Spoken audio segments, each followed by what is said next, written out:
8 projects supporting people with neurological conditions are receiving a total of almost £440,000 to enable them to enhance and expand the services they provide.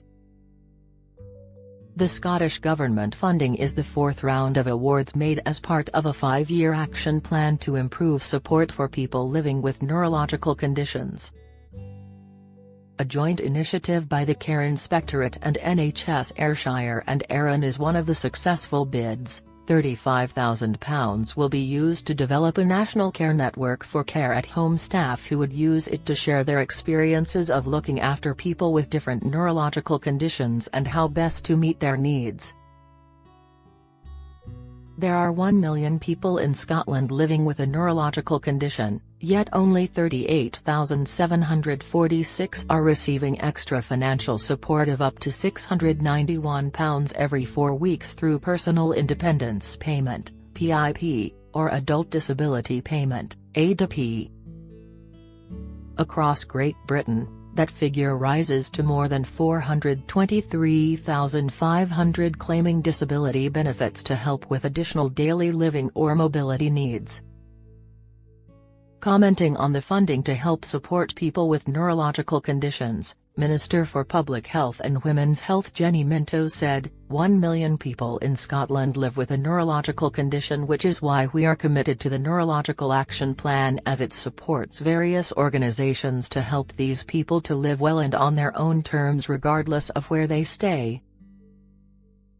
The framework contains £4.5 million investment over 5 years, and this latest allocation of funding will benefit a wide range of projects helping those living with a number of conditions including cerebral palsy, spina bifida, multiple sclerosis, and functional neurological disorder.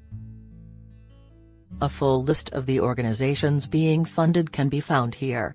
The latest figures from the Department for Work and Pensions, DWP, show that at the end of July there were more than 35 million people across Great Britain claiming PIP, including more than 277,700 living in Scotland. It's important to note that the Scottish PIP figure does not include nearly 100,000 people claiming ADP. Number of people claiming PIP for neurological conditions. The breakdown of claimants includes: Scotland, 38,746, does this not include those on ADP? England and Wales, 384,382 living abroad, 403 total, 423,552 ADP is replacing PIP and Disability Living Allowance, DLA, for existing claimants living in Scotland aged under 65 on April 8, 2013. The benefit replaced PIP for new claims at the end of August last year and is designed to help cover the extra costs for someone living with a disability, long-term health condition, physical or mental, or a terminal illness. A successful claim for PIP or ADP is worth between £26.90 and £172.75 each week in additional financial support, and as the benefit is paid every 4 weeks, this amounts to between £107.60 and £691 every payment period. Neurological conditions supported through PIP, ADP and attendance allowance. This is the list of 70 neurological conditions being supported through PIP, ADP or attendance allowance, for those over state pension age. A claimant's main disabling or medical condition is recorded during their assessment. The categories and groupings are based on DWP data. If your condition is not listed, it may be classed as unknown. Cerebrovascular disease, cerebrovascular accident, stroke, cerebrovascular disease, other, type not known, transient ischemic attacks, TIAs/mini stroke, epilepsy, cataplexy, generalized seizures, with status epilepticus in last 12 months, generalized seizures, without status epilepticus in last 12 months, narcolepsy, partial seizures, with status epilepticus in last 12 months, partial seizures, without status epilepticus in last 12 months, seizures, unclassified non-epileptic disturbance of consciousness, disturbances of consciousness, non-epileptic, other, type not known, drop attacks, non-epileptic attack disorder, pseudo-seizures, Stokes-Adams attacks, cardiovascular syncope, other, type not known, movement disorders, blepharospasm, essential tremor, benign Huntington's disease, movement disorders, other, type not known, Parkinson's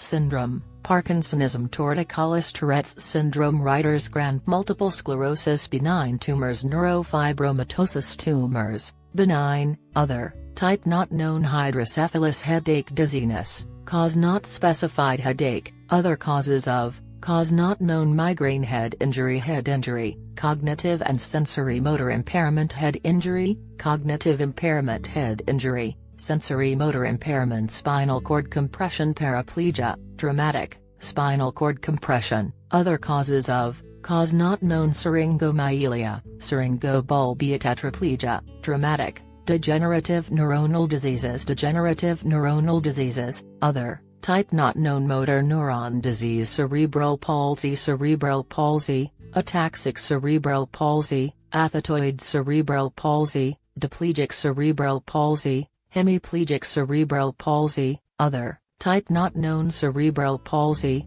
quadriplegic spina bifida, ataxia, Friedreich's ataxias, other, type not known, neuropathy, Charcot-Marie tooth disease, diabetic neuropathy, Guillain-Barré syndrome, neuropathies, other, type not known, including peripheral nerve injury, brachial plexus, peripheral nerve injury, other, type not known, disease of muscle, dermatomyositis, dystrophia, myotonic muscle, other diseases of, type not known, myasthenia gravis, polymyositis, muscular dystrophy, facioscapulohumeral dystrophy, muscular dystrophy, Becker-type muscular dystrophy, Duchenne muscular dystrophy, limb-girdle muscular dystrophy, other, type not known, infections, Creutzfeldt, Jakob disease, CJD, infections, other, poliomyelitis and post-polio syndrome, prion diseases, other, type not known, other, neurological disorders, other, type not known. Below is a quick overview of PIP and ADP, to help you understand the eligibility criteria, claims process and payment rates. Who might be eligible for PIP or ADP?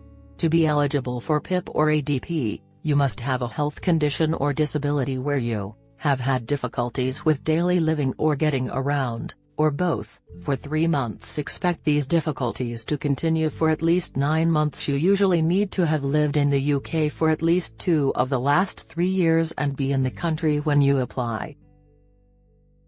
In addition to what we have outlined above, if you get or need help with any of the following because of your condition, you should consider applying for PIP or ADP. Preparing, cooking or eating food, managing your medication, washing, bathing or using the toilet, dressing and undressing, engaging and communicating with other people, reading and understanding written information, making decisions about money, planning a journey or following a route, moving around. There are different rules. If you are terminally ill, you will find these on the Gov. UK website here. DWP or Social Security Scotland will assess how difficult you find daily living and mobility tasks. For each task they will look at whether you can do it safely, how long it takes you, how often your condition affects this activity, whether you need help to do it, from a person or using extra equipment. How are PIP and ADP paid?